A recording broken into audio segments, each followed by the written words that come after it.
الحمد لله الحمد لله وكفى وسلام على عباده الذين اصطفى أما بعد فأعوذ بالله من الشيطان الرجيم بسم الله الرحمن الرحيم ألم تر كيف ضرب الله مثلا كلمة طيبة كشجرة طيبة أصلها ثابت وفرعها في السماء تؤتي أكلها كل حين بإذن ربها ويضرب الله الأمثال للناس لعلهم يتذكرون. وقال النبي صلى الله عليه وسلم أنا شجرة وفاطمة حملها وعلي لقاحها والحسن والحسين ثمرها والمحبون أهل البيت ورقها هم في الجنة حقا حقا. صدق الله العظيم وصدق رسوله النبي الكريم ونحن على ذلك لمن الشاهدين والشاكرين والحمد لله رب العالمين. میرے واجب الاحترام عزیز دوستو،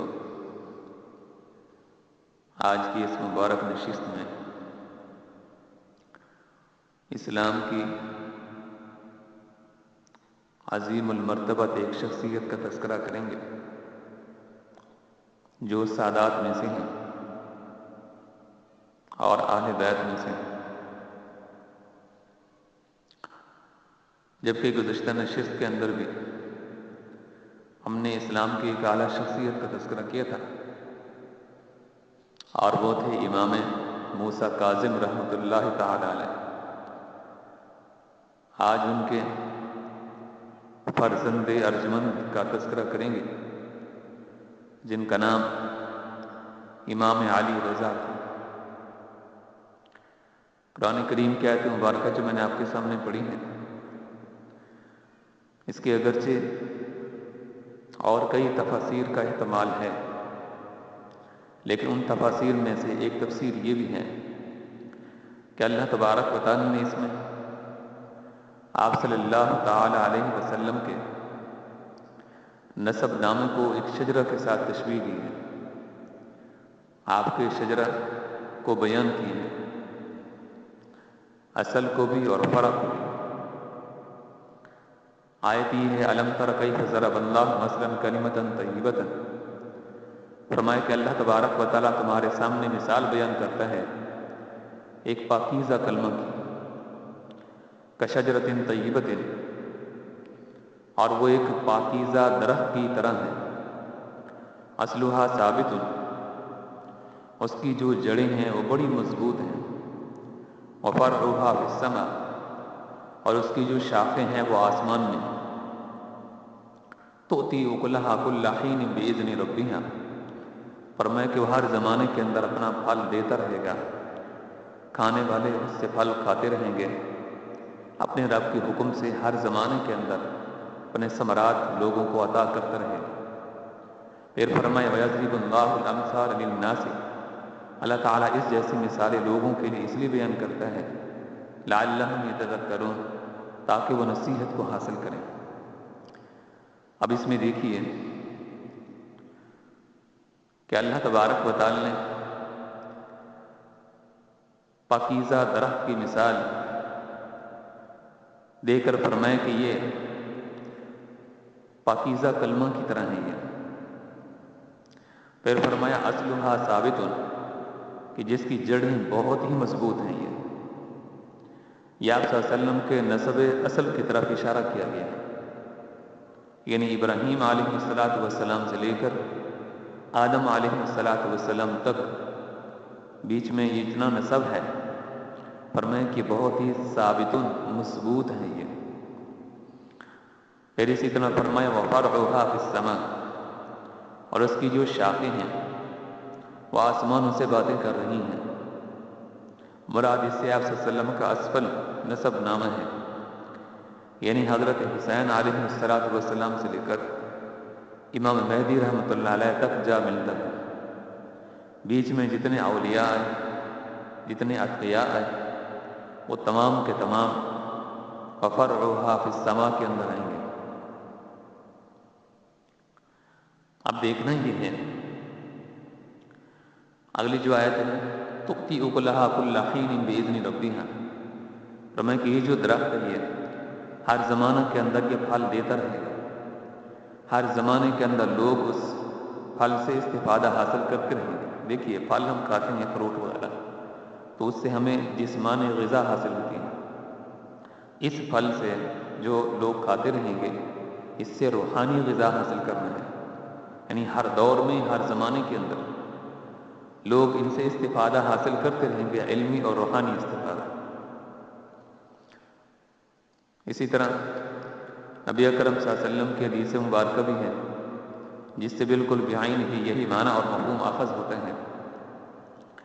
آپ صلی اللہ علیہ وسلم نے ارشاد فرمایا انا شجرۃ، میں ایک درخت ہوں، وفاطمہ تو حملھا، فرمایا کہ فاطمہ اس کا ابتدائی اور آغاز شروع کا اس کا پھل ہے،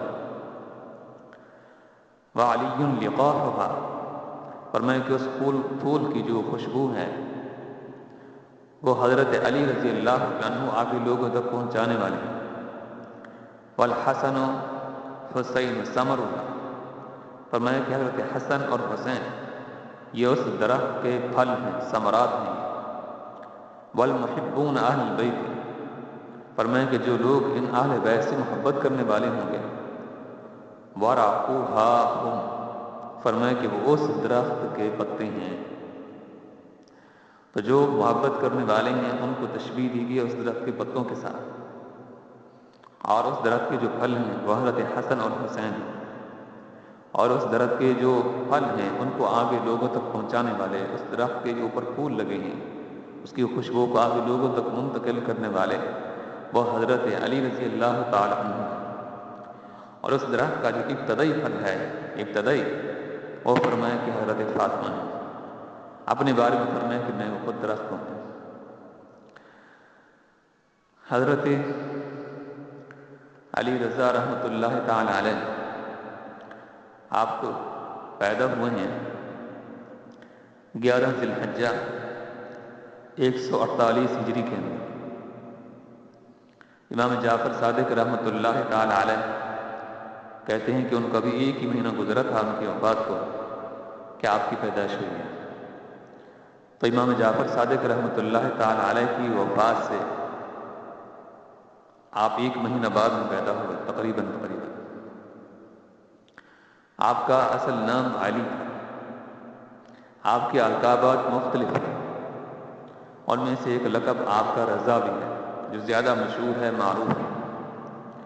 آپ کی کنیت ابو الحسن ہے۔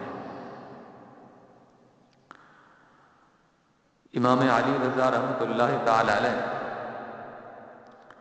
نے علم بھی اپنے والد سے حاصل کیا اور ایک لمبا عرصہ اپنے والد سے آپ نے تعلیم حاصل کی ہے، ان سے پڑھا ہے۔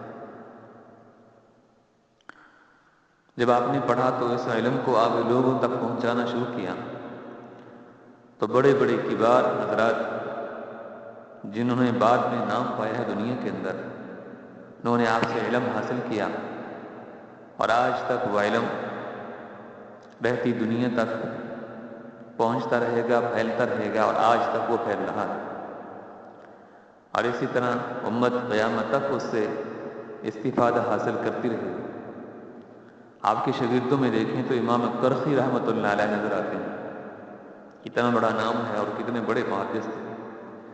امام احمد بن حنبل رحمۃ اللہ علیہ جن کی فقہ کی پیروی کرنے والے سعودی عرب کے لوگ ہیں اور دیگر عربی ممالک ہیں جو ان کی فقہ کے اوپر اعتماد رکھتے ہیں اور اس کو فالو کرتے ہیں، پیروی کرتے ہیں۔ امام احمد بن حنبل بھی آپ کے شاگردوں میں سے۔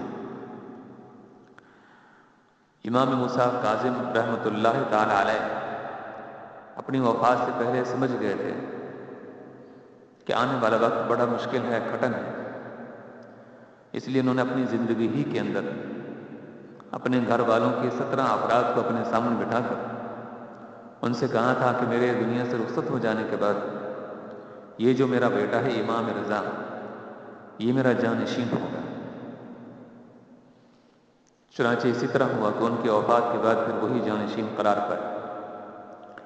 امام موسیٰ کاظم رحمۃ اللہ علیہ جب جیل کے اندر تھے تو اس وقت بھی امام علی رضا رحمۃ اللہ تعالی علیہ بڑے ہو چکے تھے، اور باپ کے ساتھ جو ظلم و ستم ہو رہے تھے وہ اس کو آئے روز سنتے رہتے تھے، یعنی اس قابل تھے، بڑے تھے کہ جو کچھ حالات ان کے والد کے ساتھ گزر رہے تھے ان کو سمجھ رہے تھے اور سن رہے تھے، اور سب ان باتوں کا علم رکھتے تھے۔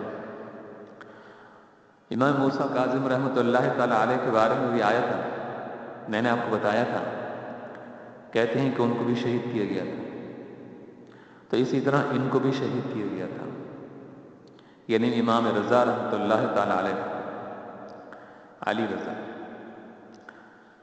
کہ اس وقت کا جو بادشاہ تھا خلیفہ مامون، انہوں نے ان کو شہید کرایا۔ حالات کچھ اس طرح پیدا ہو گئے تھے کہ ہارون کا ابھی انتقال نہیں ہوا تھا، اس کے انتقال سے پہلے وہ سمجھ گیا تھا، اس کے دو صاحبزادے تھے، ایک کا نام امین تھا، دوسرے کا نام مامون تھا۔ امین جو تھا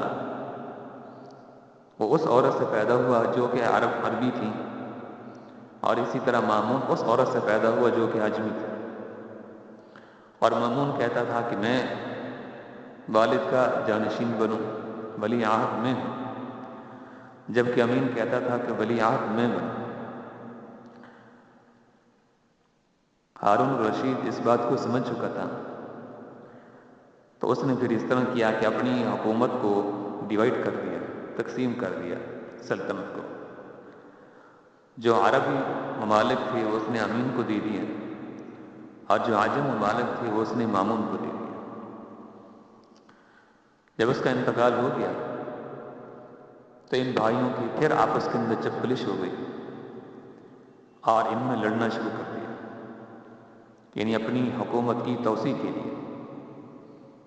مامون کہتا تھا کہ امین کے پاس جو علاقے ہوں میرے پاس آ جائے، امین کہتا کہ جو مامون کے پاس ہو میرے پاس آ جائے۔ تو اس لحاظ سے ان کے آپس میں چپکلش ہوئی، اور آپس میں ان کی جنگیں ہوئیں۔ ان جنگوں کے نتیجے میں امین قتل ہو گیا، اور جتنے بھی علاقے تھے وہ سب کے سب مامون کے قبضہ میں آ گئے، اور مدینہ منورہ اور مکہ المکرمہ جو کہ برگزیدہ اور بابرکت شہر تھے، یہاں کا کنٹرول حاصل کرنے کے لیے اور یہاں کے لوگوں کو اپنی طرح متوجہ کرنے کے لیے اس نے امام علی رضا رحمۃ اللہ تعالی علیہ کو اپنے پاس بلا لیا، تاکہ لوگ یہ دیکھیں کہ میں ان کے ساتھ محبت کرتا ہوں، پیار کرتا ہوں، ان کے ساتھ میرا تعلق ہے، تو لوگ اس نسبت سے میرے قریب ہوں گے، کیونکہ یہ صدا جتنے لوگ بھی گزرے ہیں حضرات، ان کے ساتھ امت دل سے محبت کرتی تھی، دل انہی کے ساتھ ہوتے تھے۔ تو اس نے ان کو اس لیے بلایا تاکہ لوگ یہ دیکھیں کہ میں ان سے محبت کرتا ہوں، پیار کرتا ہوں، ان کو اپنے پاس میں نے بلایا، اپنے پاس رکھا ہے، لہٰذا لوگ میری طرف گرویدہ ہوں۔ اور کہتے ہیں کہ ان کو یہ بھی کہا گیا تھا کہ میں تمہیں اپنا جانشین بناؤں گا، یعنی میرے مرنے کے بعد ولی عہد آپ ہی ہوں گے، جانشین آپ ہی ہوں گے۔ تو وہ اس لالچ سے نہیں گئے تھے کہ میں وہاں پہنچ کر ولی عہد بنوں گا اور بعد میں پھر میں جانشین بنوں گا۔ بہرحال اس کا حکم تھا، اور اس وقت کے حالات بھی ایسے تھے کہ آپ کو بلا کر باہر جانا پڑا مدینہ سے خراسان کی طرف۔ چنانچہ آپ مدینہ سے چلے اور نیشا پور کے قریب مرو نامی ایک مقام تھا۔ جب آپ وہاں پر پہنچے تو وہاں کے لوگوں نے آپ کو گھیر لیا اور کہا کہ ہمیں نبی اکرم صلی اللہ علیہ وسلم کی کوئی حدیث سنائیں، جس میں عام عوام بھی تھی اور علماء بھی تھے، سب نے آپ کو گھیر لیا، کہا کہ ہمیں پیغمبر صلی اللہ علیہ وسلم کی کوئی حدیث سنائیں۔ تو امام علی رضا رحمۃ اللہ تعالی علیہ نے ان کو نبی اکرم صلی اللہ علیہ وسلم کی حدیث سنائی۔ حدیث یہ تھی لا الہ الا اللہ حصنی فمن دخل حصنی آمنا من عذابی. فرمایا کہ جس نے لا الہ الا اللہ کہہ دیا اللہ تبارک و تعالیٰ اس کو جنت کے اندر ضرور جگہ عطا فرمائیں گے اور عذاب جہنم سے اس کو ان کو امن عطا فرمائیں گے، محفوظ رکھیں گے. پھر اس کی اپنے سند سنیں. فرمایا کہ یہ میں نے حدیث اپنے باپ موسیٰ کاظم سے سنی، میرے باپ موسیٰ کاظم نے امام جعفر صادق سے سنی ہے، امام جعفر صادق نے اپنے باپ امام باقر سے سنی ہے، امام باقر نے امام زین العابدین اپنے باپ سے سنی ہے، امام زین العابدین نے اپنے باپ حضرت حسین سے سنی ہے. حضرت حسین رضی اللہ تعالی عنہ نے یہ حدیث مبارکہ اپنے والد حضرت علی کرم اللہ وجہہ سے سنی ہے. حضرت علی نے محمد رسول اللہ صلی اللہ علیہ وسلم سے سنی اور محمد رسول اللہ صلی اللہ علیہ وسلم کو اللہ تبارک و تعالی نے بتایا ہے.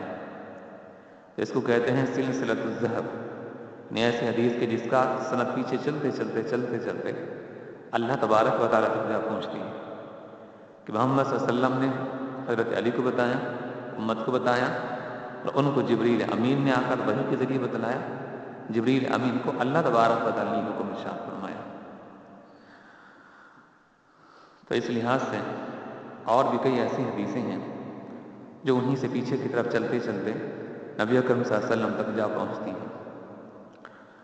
بہرحال جب آپ خلیفہ مامون کے پاس پہنچے تو چند دن اس نے اپنے پاس آپ کو رکھا اور اس کے بعد ایک سازش کے تحت اس نے آپ کو قتل کرا دیا، شہید کرا دیا. کہتے ہیں کہ اس نے توفتاً مامون نے ایک دفعہ آپ کے پاس انگور بھیجے تو ان انگوروں کے اندر زہر کی ملاوٹ تھی. آپ نے ان انگوروں کو کھایا جس سے پھر آپ شہید ہو گئے، دنیا سے رخصت ہو گئے. یہ واقعہ 302 ہجری کا ہے، 17 صفر 302 ہجری. اور جہاں آپ وفات پائی آپ نے خراسان میں، وہیں آج مشہد کے اندر ان کی قبر ہے. اس وقت کا یہ جو ایران ہے یہ اس وقت یہ خراسان کہلاتا تھا.